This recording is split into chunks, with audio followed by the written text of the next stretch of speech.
नमस्कार, मध्य प्रदेश छत्तीसगढ़ के हमारे खास बुलेटिन में आपका बहुत बहुत स्वागत है। मैं हूं आपके साथ दीपिका ओझा। चलिए बढ़ते हैं खबरों की ओर। झुरिया में बीजेपी अनुसूचित जनजाति मोर्चा ने विभिन्न मांगों को लेकर प्रदर्शन किया। इस मौके पर प्रदेश बीजेपी अनुसूचित जनजाति मोर्चा अध्यक्ष विकास मरकाम के साथ बीजेपी अन्य अधिकारी भी मौजूद रहे।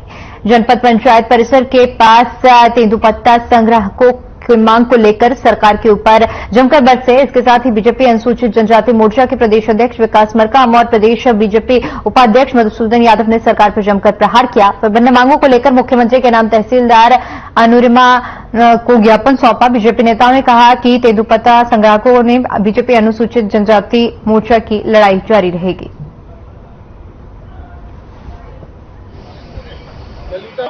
जिनको बीमा की राशि को याद होगा कि सुप्रीम कोर्ट ने 2013 के पहले एक टिप्पणी किया था कि सीबीआई जो है वो तोता है, लेकिन 2014 के बाद ऐसी कोई टिप्पणी सुप्रीम कोर्ट के द्वारा नहीं की गई है। आज सभी संस्थाएं निष्पक्ष रूप से जांच कर रही हैं और भूपेश बघेल को यदि वास्तव में कोई डर है तो मैं उनसे पूछना चाहता हूं कि मई का महीना चल रहा है, शराब दुकानों में आज शराब नहीं है। दो नंबर का उनका शराब आना जब बंद हो गया है तो शराब दुकानों में शराब रखना वो लोग बंद कर दिए हैं। इसी से यह साबित होता है कि यह सरकार शराब दुकानों में दो प्रकार की शराब बिकवाती थी, एक वैध शराब और एक अवैध शराब। बिक्री सरकार के शराब दुकान के माध्यम से होते। वहाँ दो प्रकार के गल्ला है, एक वैधानिक गल्ला, एक मंडल के हमारे अध्यक्ष भाई अजय पटेल जी।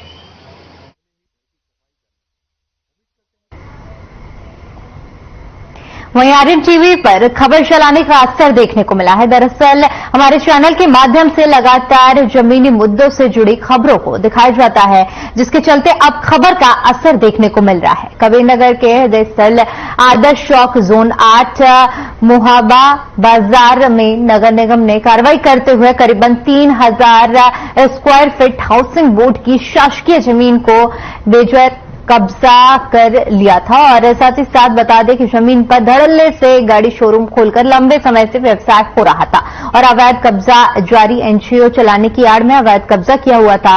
पंडित जवाहरलाल नेहरू वार्ड क्रमांक 2 अंतर्गत तनिष्का व्हीकल का शोरूम खुला हुआ था और बिना प्रशासन के भय से दबंगई से काम किया जा रहा था। हमारे खबर दिखाने के बाद प्रशासन ने सख्त कार्रवाई की और कब्जाधारी व्यक्ति को नगर निगम ने पहला नोटिस दिया। जोन कमिश्नर अरुण ध्रुवा का बयान आया है, जिसमें उन्होंने कहा है कि मैं स्थल पर निरीक्षण करने गया, वहां पर अवैध कब्जा किया गया। हाउसिंग बोर्ड का जमीन है, कार्रवाई चल रही है। हाउसिंग बोर्ड को लिखा पाया गया है पत्र, जमीन की पूरी जांच की जा रही है।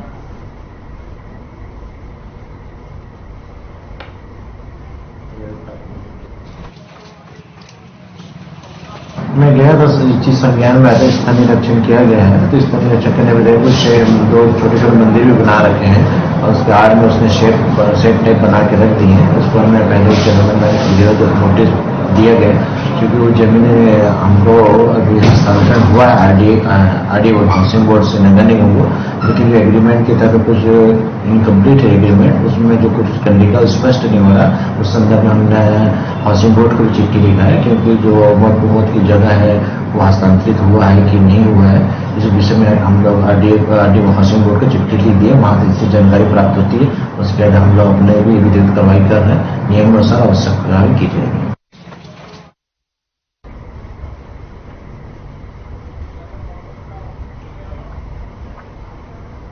चलिए खबरों में आगे बढ़ते हुए बात करते हैं भोपाल की, जहां पर कांग्रेस के नारी सम्मान योजना पर बीजेपी के प्रदेश अध्यक्ष विष्णुदत्त शर्मा ने जमकर हमला बोला है। वीडी शर्मा ने कहा कि आप झूठ बोलकर घूम रहे हैं और लोगों से फॉर्म भरवाकर उनसे आधार कार्ड ले रहे हैं। आपके जो लोग आधार कार्ड ले रहे हैं वो उन भाई बहनों के आधार कार्ड का क्या दुरुपयोग करेंगे। उन्होंने कहा कि बीजेपी ने लाडली बहन योजना शुरू की, जून माह से 1 माह तक ये योजना जो शुरुआत की गई है, उन बहनों के खाते में 1000 रुपए डाले जाएंगे। लेकिन कांग्रेस जो भ्रम और छल की कपट की राजनीति करके लोगों को गुमराह करना चाहती है, ये मध्य प्रदेश के गरीब भाई बहन, आम जनता, नौजवान सब जानते हैं। देखिए, बेरोजगारों को भत्ता उन्होंने 15 महीने की जब सरकार बनी थी उससे पहले उन्होंने घोषित किया था। लेकिन प्रदेश के नौजवान सुने जरा, 1 पैसा 1 रुपया किसी नौजवान को दिया गया। किसानों को कर्ज माफी की बात की, एक किसान की कर्ज माफी नहीं की, लाखों किसान डिफाल्टर हो गए। वो बेचारे किसान जो डिफाल्टर हो गए उन्हें अब भारतीय जनता पार्टी की सरकार माननीय शिवराज सिंह चौहान के नेतृत्व में 24,000 करोड़ रुपए का प्रावधान करके उनको डिफाल्टर से बाहर निकाल करके काम करने का प्रयास कर रही है। तो ये 24 घंटे झूठ बोलते हैं। झूठ की बुनियाद पर खड़ी है कांग्रेस, और झूठ की बुनियाद पर खड़े होकर के वो सपने देख रहे हैं। सपने देखा मध्य प्रदेश की जनता जानती है। 15 महीने में आपने इस मध्य प्रदेश की जनता के साथ हर गरीब का हक और अधिकार छीना था। हर गरीब के साथ आपने धोखा दिया था। इस मध्य प्रदेश के करोड़ों उन लोगों के साथ आपने, नौजवानों को, गरीबों को, उनके साथ धोखा किया था।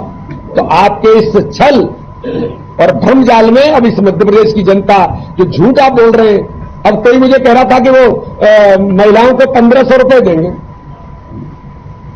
मैं पूछना चाहता हूं, कौन जिम्मेदार होगा? आप झूठ बोल करके घूम रहे हैं और लोगों से फार्म भरवा करके उनसे आधार कार्ड ले रहे हैं। अरे, मैं उन शब्दों को नहीं उपयोग करना चाहता कि आपके जो लोग आधार कार्ड ले रहे हैं तो उन भाई बहनों के आधार कार्ड का क्या दुरुपयोग करेंगे? कानूनन आप अपराध ही कर रहे हैं। अपने स्वार्थ के लिए उन लोगों को मत फंसाइए।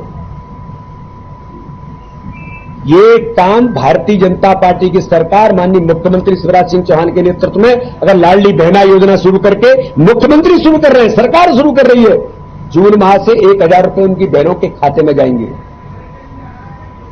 लेकिन आप ये जो भ्रम और छल कपट की राजनीति करके लोगों को गुमराह करना चाहते, ये मध्य प्रदेश के गरीब भाई बहन, आम जनता, नौजवान सब आपको जानते हैं। आपके झूठ और छल कपट को अब ये मध्य प्रदेश की जनता किसी भी रूप में आपको स्वीकार करने वाली नहीं है।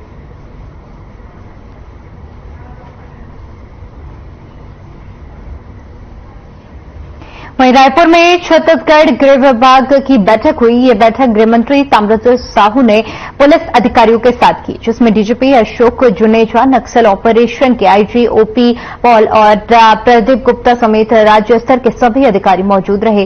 प्रदेश की नई नक्सल अनुमूलन नीति पर इस दौरान चर्चा की गई। पुलिस के नए बजट समेत बस्तर फाइटर पोस्टिंग को लेकर भी चर्चा की गई।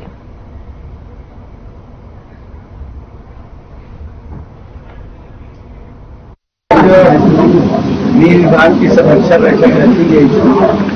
मूल उद्देश्य था, बजट हमारा 17 मार्च में खत्म हुआ। बजट में जो प्रावधान हमारे विभाग के लिए किया गया था, उस काम को आगे बढ़ाना, खाना, सब चीजों को, उसकी एक समीक्षा, और 4-5 महीनों में जो काम किए गए उसमें कितनी उपलब्धि हम लोगों ने हासिल की, कहाँ हमारी कमजोरी रही है, कहाँ हमको और ज्यादा काम करने की जरूरत है। तो इस प्रकार से सारे विभागों के विषय में हम लोगों ने सब चर्चाएं की। होम डिपार्टमेंट की, जेल विभाग की, गुप्त वार्ता की, नगर सैनिकों की, अग्निशमन के विभाग की, लोक अभियोजन का, सैनिक कल्याण, पुलिस हाउसिंग कॉर्पोरेशन है हमारा, सभी विभागों का स्टेट गैरेज जैसे सभी विभागों की बारीकी से हम लोगों ने समीक्षा की है।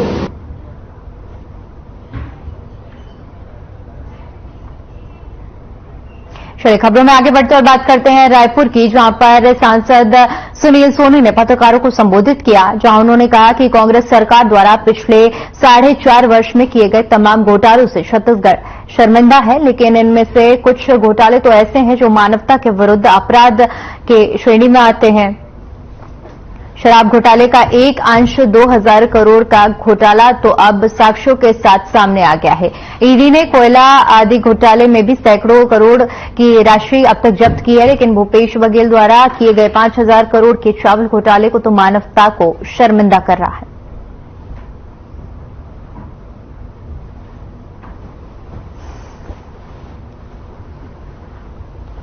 देश के अंदर में कोरोना वहीं राशन घोटाले को लेकर पूर्व मुख्यमंत्री डॉक्टर रमन सिंह का बयान सामने आया है, जिसमें उन्होंने कहा कि हमने प्रमाण समेत विधानसभा में प्रस्तुत किया था। छत्तीसगढ़ के दुकानों में 60,000 मीट्रिक टन चावल की अगवा कर दी गई है, जो कि केंद्र से आता है। छत्तीसगढ़ में जनता के चावल से लूट मचाई गई है। पूरे 5,000 करोड़ का घोटाला हुआ है। शराब घोटाले पर सीएम का बयान पर पलटवार करते हुए डॉक्टर रमन सिंह ने कहा कि शराब की बिक्री 36% से 40% कम हुई है और शराब की रेट में बढ़ोतरी हुई है। बिक्री कम, इसका जवाब सीएम को देना चाहिए। ये हमने प्रमाण सहित विधानसभा में प्रस्तुत किया था। 60,000 मीट्रिक टन चावल की अफरा तर्फी छत्तीसगढ़ के दुकानों में किया गया है, जो केंद्र से आता है। 4 सदस्यीय टीम आई हुई है। शिकायत हम लोगों ने किया था और वो दुकानों में जाके देख रही है कि किस प्रकार हितग्राहियों के, गरीबों के चावल पे लूट मचाया है छत्तीसगढ़ में। कुल ये 5,000 करोड़ का घोटाला हुआ है।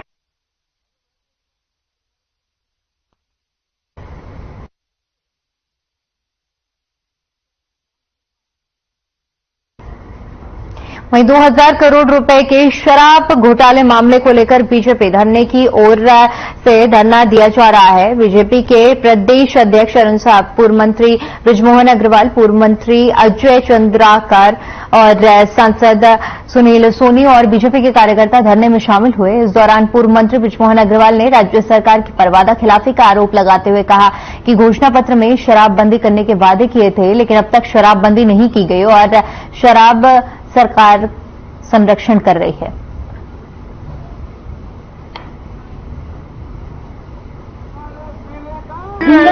जो बाहुबली जो पिक्चरों में डरे हुए हैं, घबराए हुए हैं, परेशान हैं, क्योंकि उनके घोटाले परत सामने आ रहे हैं। पहले कोयला घोटाला 500 करोड़ का, उसके बाद में 2,000 करोड़। ये तो ईडी ने पकड़ा है, मालूम है 30,000 करोड़ का है।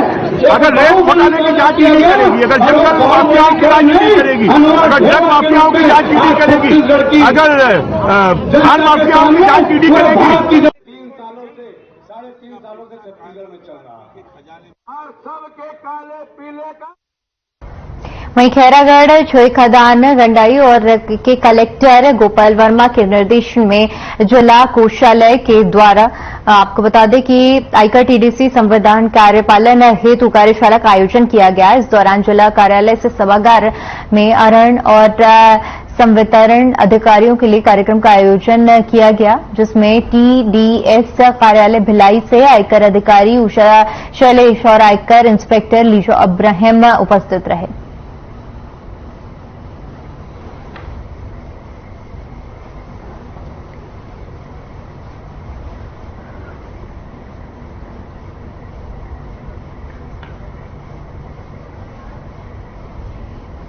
रुक करते हैं अगली खबर का, जो कि उज्जैन से है, जहां पर बीती रात नरवर थाना क्षेत्र के हरनवादा गांव में सनसनीखेज चोरी की वारदात हो गई। बता दें कि बदमाश पूर्व मंत्री शिवनारायण जगीदार के घर से लाखों रुपए की नकदी और सोना चांदी लेकर बंदूक दिखाकर रवाना हो गए। वहीं इस पूरे मामले की जांच में पुलिस जुटी हुई है। सनसनीखेज वारदात देवास रोड स्थित नरवर क्षेत्र की है, जहां पर बीजेपी के पूर्व मंत्री शिवनारायण का पैतृक गांव है। उनके परिवार के सदस्य रहते हैं। बीती रात परिवार के सदस्य घर के अगले कमरे में सोए हुए थे। इस दौरान बदमाश आए और गली के रास्ते से होते हुए मकान पहुंचे और इसके बाद खिड़की तोड़कर अंदर घुस गए और अलमारी का ताला तोड़कर करीब 17 लाख रुपए का नगद लेकर फरार हो गए। बता दें कि पुलिस फिंगरप्रिंट एक्सपर्ट और डॉग स्क्वाड की मदद से बदमाशों तक पहुंचने का प्रयास कर रही है।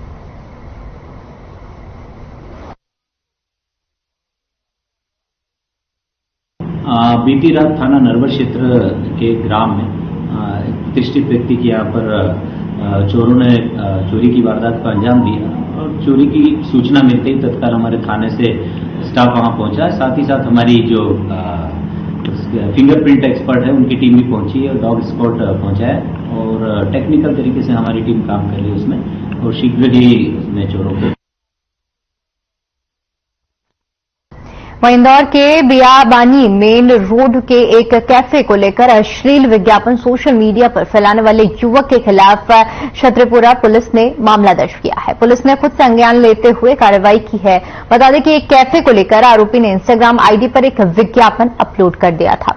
इस विज्ञापन में प्रेमी युगल को अश्लील हरकत करने के लिए 99 रुपए प्रति घंटे की दर पर प्राइवेट कपल सिटिंग केबिन उपलब्ध करवाने की बात लिखी थी। यह विज्ञापन बेहद चर्चा में रहा, जिसके बाद मामले पर केस दर्ज हुआ। सूत्रों के मुताबिक मल्हारगंज थाना क्षेत्र के राम मोहल्ला के अंतिम चौराहे के बीच में कैफे संचालित होता है, जिसका वीडियो सोशल मीडिया पर जमकर वायरल हो रहा है। फिलहाल कैफे भी पुलिस की जांच का विषय है, लेकिन पुलिस अब इस ओर ध्यान नहीं दे रही।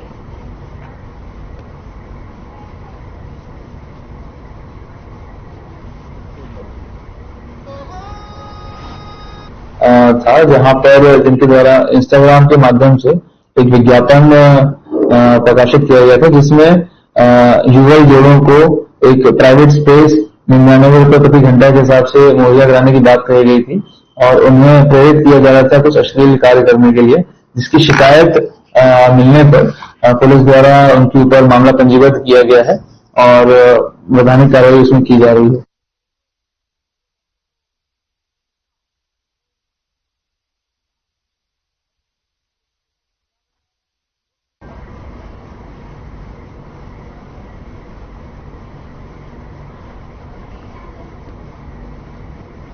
वहीं बालाघाट शहर के सिविल लाइन चौक में मध्य प्रदेश शासन के पुनर्गत नव त्वरीकरण योजना के अंतर्गत नवीन शासकीय कार्यालय के नवीनकरण कार्य का भूमि पूजन और शिलान्यास किया गया, जिसमें 11 लाख के आसपास की ये योजना है। और आपको बता दें कि इस कार्यक्रम में मुख्य अतिथि के रूप में बालाघाट विधायक गौरी शंकर बिसेन, पर सवाड़ विधायक और साथ ही साथ सर्व ब्राह्मण समाज के अध्यक्ष राजेश पाठक, बीजेपी जिला अध्यक्ष सत्यनारायण अग्रवाल के साथ अन्य माननीय गण मौजूद रहे।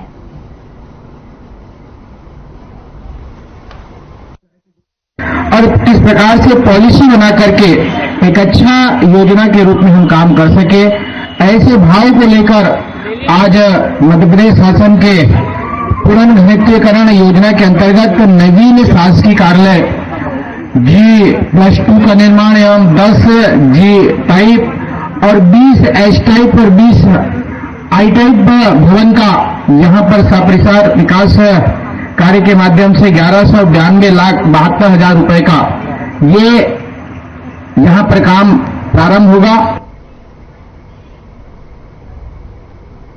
चलिए फिलहाल के लिए इस बुलेटिन में इतना ही। मुझे दीजिए इजाजत। नमस्कार।